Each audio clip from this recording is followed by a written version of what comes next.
Hello and welcome to my channel.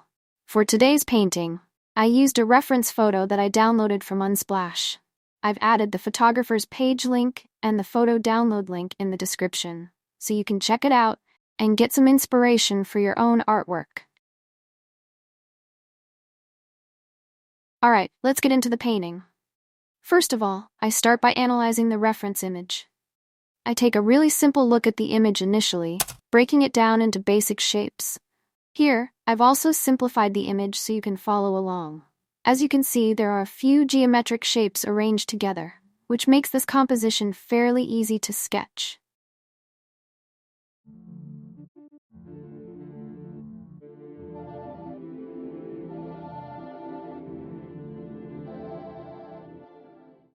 I'll start with a pencil sketch, and then go over it with a dip pen. Here, I first draw a guiding line to set the shape, then I connect the corners. As you can see, this forms an X here, and where the lines intersect is the center of our square. Now, from this center point, I draw a vertical line that helps to create the roof of the building. There's nothing complicated in this image. It's mostly a few vertical rectangles lined up next to each other, along with a couple of half circles that represent the domes of this church. Using dip pen lines, watercolor washes, and shadows, we can bring this flat sketch to life by adding dimension. For instance, we can give the half-circle shape a dome-like appearance by adding diagonal lines and watercolor. Or we can make the building in the center look cylindrical and more three-dimensional. So in the end, this drawing is much simpler than it might seem at first glance.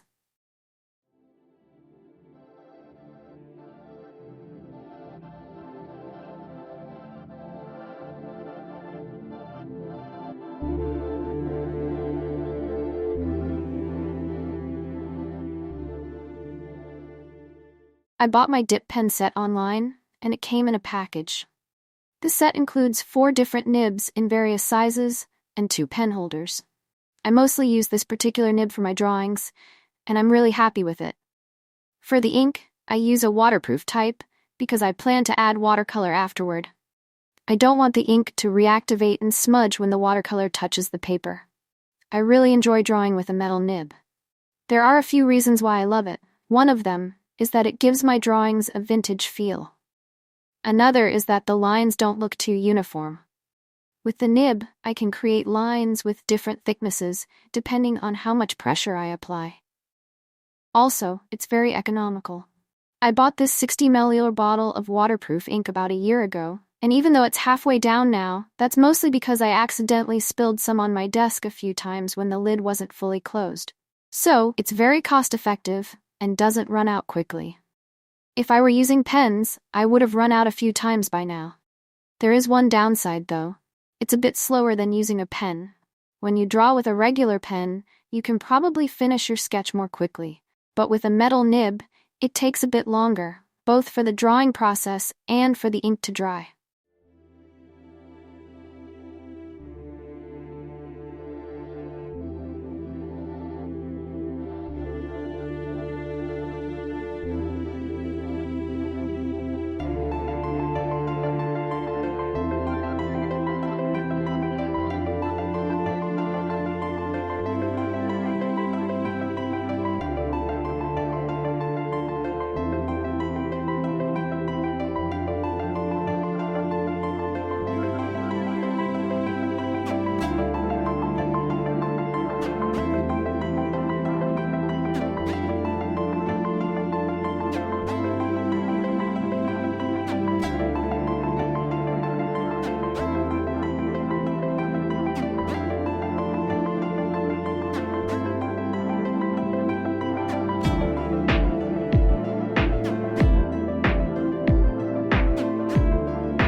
I draw the top horizontal lines at an angle to create a cylindrical shape.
Now, let's move on to the painting. I'll be working in layers today, starting light and building up to darker colors. First, I paint the large areas, and I'm not aiming for a solid fill, I'm going for a patchy effect. Also, my paper is dry, not pre-wet.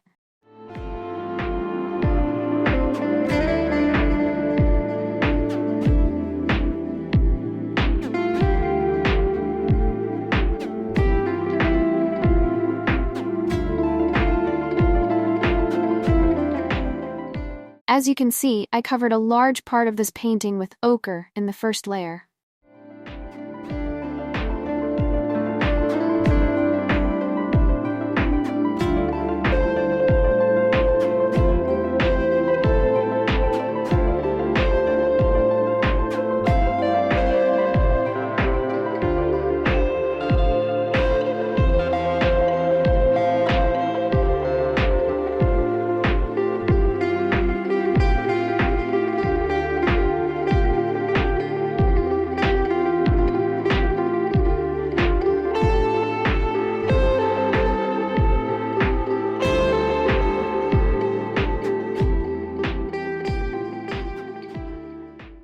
For the church dome, I'm using cobalt blue. The dome in the image looks very bright, and in watercolor painting, we usually avoid white watercolor paint for whites. We use the paper's white instead. The dome wasn't completely white in the reference, but a light blue, so I added blue, rinsed my brush, patted it dry, and blended the color with a slightly damp brush. Do this quickly before the color dries.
For the second layer, I'm using burnt sienna in patches.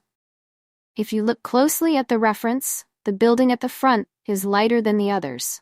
I'll apply a lighter burnt sienna to the front section and a thicker layer for the areas further back, so the central building comes forward and stands out more.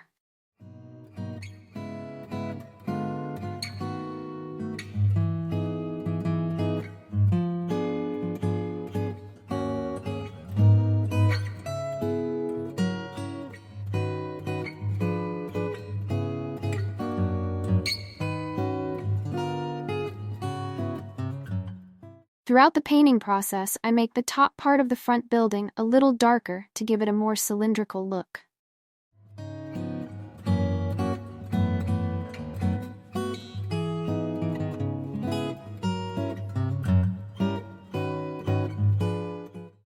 Now I'm mixing burnt sienna and Mars brown for the buildings on the left and right.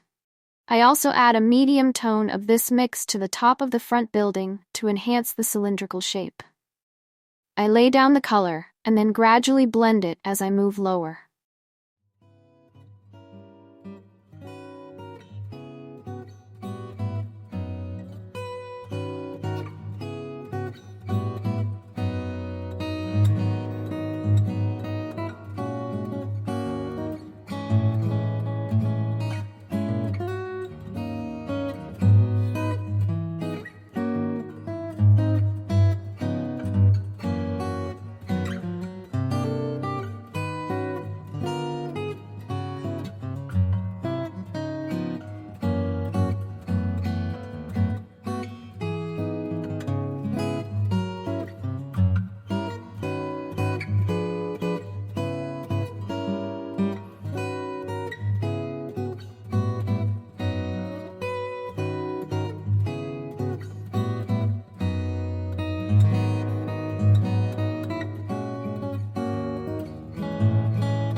fade out the lower parts of the bushes.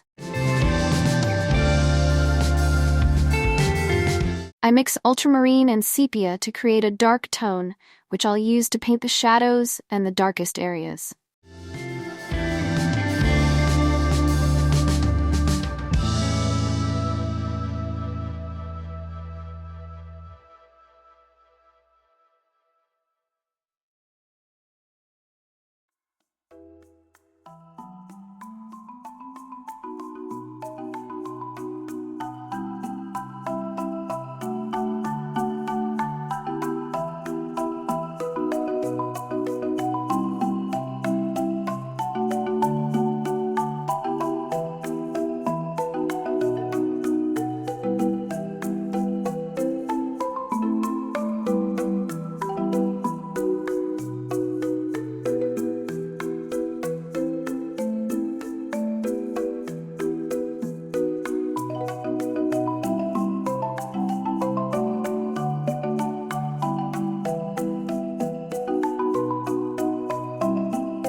Using a white pen, I add some small highlights.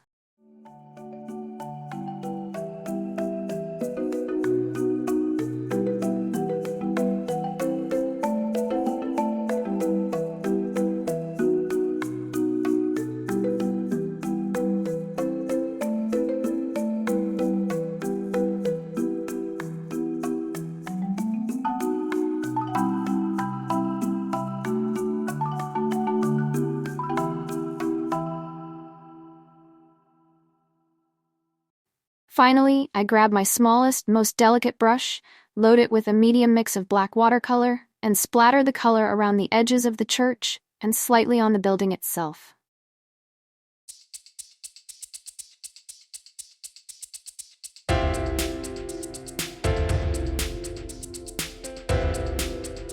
And that's it. My painting is done. Thank you so much for sticking around and watching my video. If you enjoyed this, I think you'll also like this other video. Please feel free to subscribe, like, and leave a comment. I'd be so happy to hear your thoughts. Wishing you all the best. Stay creative and successful.